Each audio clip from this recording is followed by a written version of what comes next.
Gracias, compañeros, compañeras. Decía el personaje de Alicia en el País de las Maravillas a la pregunta: ¿qué quieren decir las palabras? Depende de quién manda, contestaba. Y esta es una propuesta construida en un doble lenguaje para tratar de ocultar la traición histórica. Pero nada significativo puede construirse en la historia sobre el engaño. De anoche a hoy en la mañana, yo he encontrado 10 grandes mentiras en esta reforma. Primero, el petróleo es de los mexicanos. Ya no va a ser de los mexicanos si se aprueba esta reforma, porque se permite que se registren el petróleo como parte de los activos de las empresas extranjeras. Y además se permite contratar ahora con licencias que se va a pagar con petróleo. Es decir, las empresas transnacionales tendrán el control directo de las reservas y será parte de sus activos con los cuales operarán y se financiarán en el mercado internacional. ¿Cómo podemos reclamar entonces la propiedad si va a estar en el balance de las empresas extranjeras? El petróleo deja de ser de los mexicanos. Segundo, esta reforma tiene como objeto generar ingresos para el desarrollo de largo plazo. Nada más falso que eso. Y se defiende esta idea diciendo que ahora hay un nuevo fondo, el Fondo Mexicano del Petróleo. Pero esa es una mera simulación. No va a financiar el desarrollo de largo plazo de nuestro país. ¿Por qué? Porque simplemente es una tesorería alterna controlada por el secretario de Hacienda. Y déjenme decirles por qué. ¿Cuál es el destino de los ingresos que van a caer al Fondo Mexicano del Petróleo? En primer lugar, esta nueva tesorería hará los pagos a los contratos que se van a amparar en el artículo 27. Es decir, todas las contraprestaciones que se pacten ahí tendrán prioridad número 1. Segundo destino, para financiar los fondos de estabilización de los ingresos petroleros y el fondo de los ingresos de las entidades federativas. Es decir, se privilegia cualquier incidente financiero para que estén llenos los fondos de estabilización, tal como ocurre actualmente. Tercero, fondo de extracción para hidrocarburos y además un fondo para fiscalizar la renta petrolera. Es decir, se va a utilizar estos recursos para que Hacienda pueda hacer labores de fiscalización. Si queda algo de recursos, el cuarto destino es para financiar al presupuesto de egresos de la Federación, con la idea de mantener la relación de ingresos petroleros como porcentaje del PIB de este año 2013, es decir, entre 7.5 y 8% del PIB, lo cual es entre el 35 y 40% del total del gasto del gobierno. Es decir, se garantiza a nivel constitucional la petrolización de las finanzas públicas de México para siempre. Dice además que va a generar ahorro de largo plazo. Curiosa definición de ahorro de largo plazo que se introduce en este artículo transitorio. Reducción de pasivos financieros vinculados a los requerimientos financieros del sector público. ¿Qué significa eso? de requerimientos financieros del sector público para la gente que nos está viendo. ¿Se acuerdan del Fobaproa? ¿Se acuerdan de los PIDIREGAS? ¿Se acuerdan del Fonadín y de todos los pasivos que tenga la banca de desarrollo? Esos son los requerimientos. A eso se va a ir los recursos petroleros y también, por supuesto, para pagar por adelantado la deuda pública. Entonces, ¿dónde está el financiamiento de desarrollo a largo plazo? Si después de todas estas asignaciones quedara algo, entonces sí, se dará una parte a financiar los sistemas de pensiones, otro desastre nacional que destruyeron el sistema de pensiones solidario para pasar a cuentas individualizadas, y sabemos que están tronados, que se tendrán que destinar recursos para ver si se alcanzan pensiones mínimamente dignas. Después, si queda algo de dinero, para financiar ciencia y tecnología. Pero mire, yo pregunto, ya tenemos un derecho actualmente, el 254 bis, y van 2 años que esta Cámara de Senadores vota por quitarle recursos en la ley de ingresos a ese fondo. Se le han quitado más de 6,000 millones de pesos que deberían estar destinados a la investigación, a la ciencia y la tecnología. Ni siquiera ese derecho se respeta. ¿Por qué vamos a creer que se va a respetar también esta disposición? Que, por cierto, tendrán que aprobarla los diputados. En realidad, lo que se pretende ocultar es que ahora estos recursos los van a manejar de manera más cómoda el secretario de Hacienda, con la complicidad del secretario de Energía y del gobernador del Banco de México. Los recursos, el destino de estos recursos, lo van a destinar en el comité técnico del Fondo Mexicano, y allí ellos van a decidir. Incluso pasan por encima del Congreso de la Unión al proponer que si no contesta la Cámara en 15 días a la propuesta de asignación de recursos que haga este comité técnico, entonces se dará como aprobada.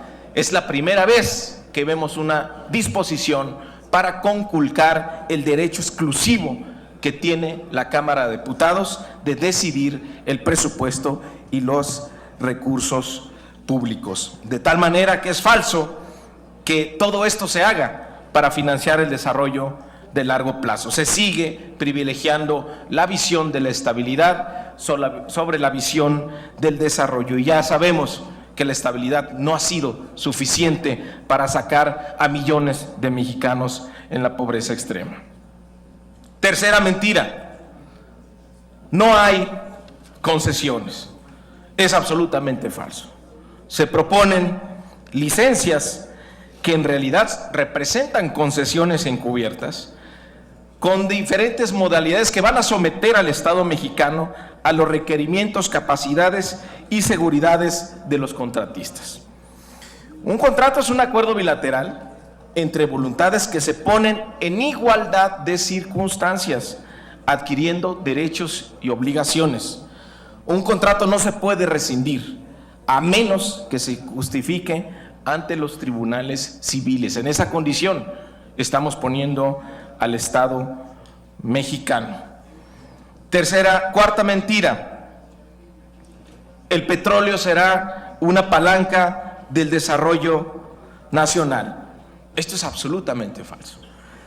¿Cuál es el concepto de propiedad del petróleo que prevalece en esta propuesta de reforma? Que el petróleo es de los mexicanos mientras esté en el subsuelo. Cuando se saque el petróleo, ya se puede hacer cualquier cosa. Por eso, me acaban de dar la respuesta. Es la visión rentista del sector energético. Es la visión rentista, y se supone que estamos privilegiando una visión donde el sector energético forma parte de una palanca de desarrollo, explotar toda la cadena del sector energético, pero estamos condenando a que lo único que podemos hacer con el petróleo en México es venderlo, perder la ventaja comparativa de que el sector energético dé mayor competitividad a la industria mexicana. Quinta mentira, que va a generar 500,000 empleos. Bueno, hay que ver nada más el artículo 7º transitorio, que dice que se debe fomentar el contenido nacional para la formación de cadenas, pero privilegia lo que dicen los tratados internacionales. ¿Esto qué quiere decir?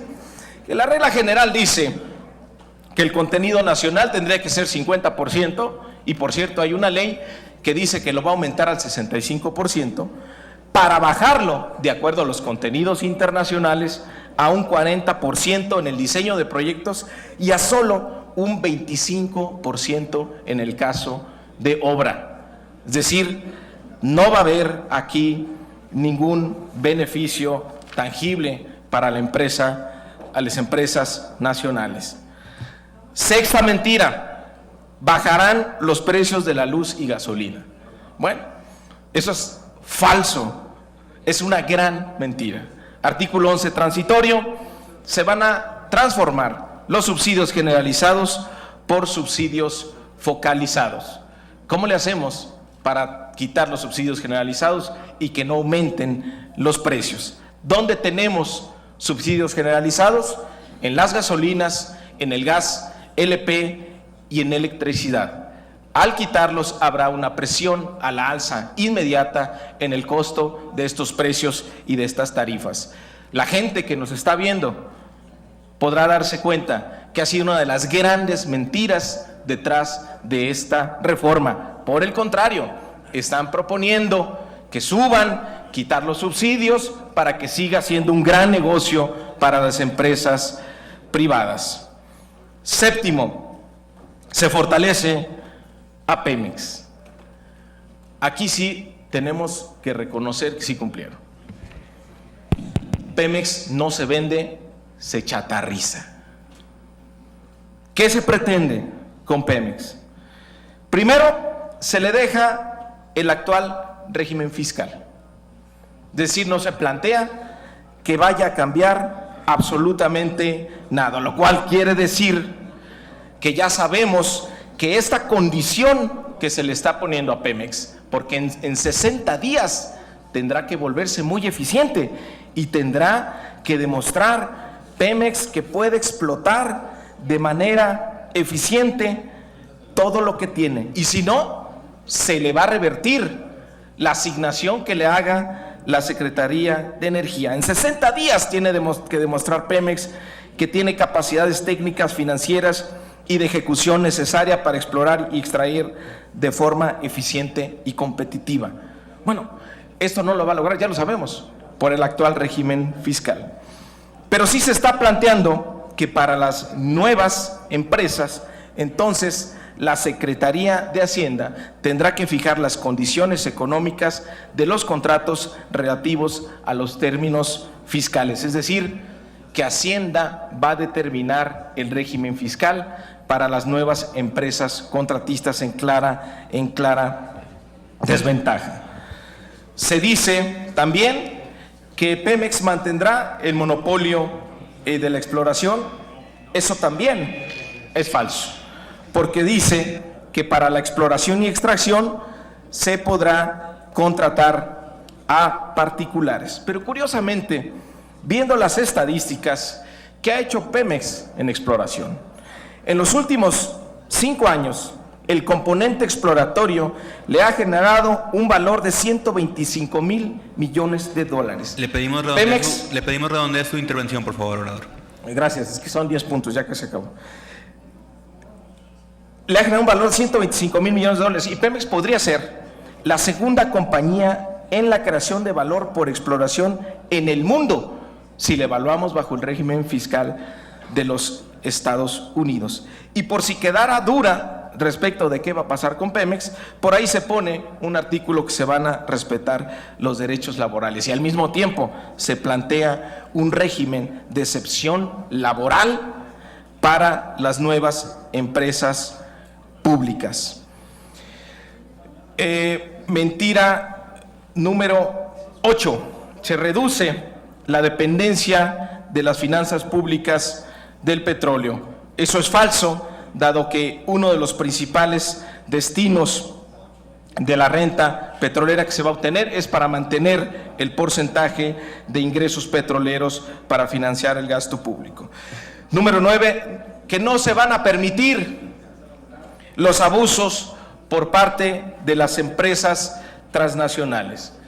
Está claro que no estamos preparando, no obstante las terribles experiencias que hemos tenido en privatizaciones y que ha ocurrido en el mundo, no se está proponiendo un órgano regulador fuerte que pueda enfrentar los grandes intereses nacionales y a las empresas transnacionales. Le damos solo al órgano regulador, muy débil, encargado de ver los permisos para almacenamiento, transporte y la distribución de ductos. No aprendemos de las malas experiencias. Y número 10, se combate a la corrupción. Por último, el último artículo transitorio, el 21, por ahí pone tímidamente que se va a sancionar severamente cualquier acto de corrupción. Es una vergüenza que no se avance nada en corrupción y que se plantee tímidamente en un transitorio, y el último, por cierto, yo creo que lo metieron de último momento para no decir que no hay nada en materia de corrupción. Finalmente, pues no es la reforma que México necesita. Es un entreguismo de esta propuesta que revela una patética pobreza intelectual. Asumen absolutamente una opción inmoral y no vamos a avanzar por el sendero de la modernidad porque la propuesta surge de la corrupción, de los intereses y de la complicidad. Es una propuesta que refleja la degradación corrupta de parte de la clase política mexicana. Han perdido el concepto de nación, son los apátridas mexicanos, sumisos a los intereses del exterior, vacíos de ideología y manipuladores de la soberanía popular. Si de verdad queremos conducir a México a la modernidad, tenemos que rescatar su soberanía y ello siempre, siempre va a estar en el pueblo. Consulta popular ya. Gracias.